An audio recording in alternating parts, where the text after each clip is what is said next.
Did you know which state produced most serial killers? What is the crime ratio there and how many serial killers are there? In this video, I'll tell you about the state, the number of serial killers, and the reason why people became serial killers. So stay tuned to know. Let's move. In general, serial killers are extremely rare. Serial killers cause only 1% of all homicide in any given year. There's something strangely interesting about the motive behind serial killers. It's one of those things where he stays up until 2 a.m. mindlessly continuing to look up Wikipedia until he realizes it's long past bedtime. There have been documentaries, Hollywood movies, and the wild conspiracy theories about her. But if you want real, proven states, the result might surprise you. How many serial killers are there? In general, serial killers are sporadic, with only 1% of murders per year by serial killers. With over 2,700 cases, the US has more serial killers than any other country. In overview, England is just 145 and he is second. But where is the United States? Are you most likely to be the victim of a serial killer? By population, Alaska is the winner or loser depending on how you look on. As of 2014, there are 51 serial murder cases. It may not be a big deal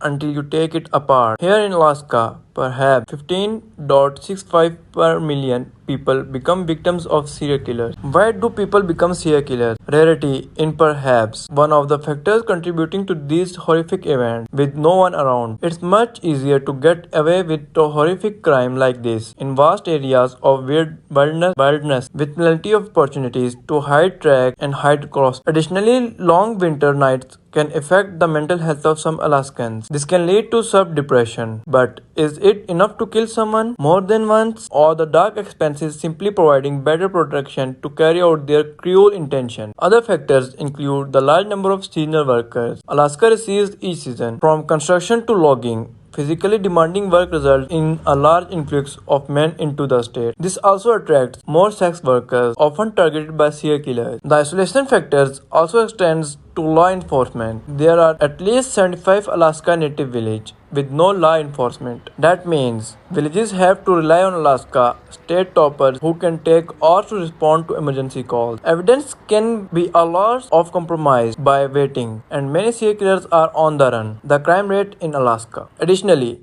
Alaska has the highest rate of violent crime in the country. Violent crime is about 600 per 100,000 people, twice her national average. When you look at this in terms of serial killer statistics, it makes sense behind the motives of these serial killers. At last, Butcher Bakery. He was hunting a woman in the woods with a gun, but was divorced after one of his victims accidentally escaped from the back of a car. The murder was committed over 13 years and life imprisonment. You have more chances than Alaska in general.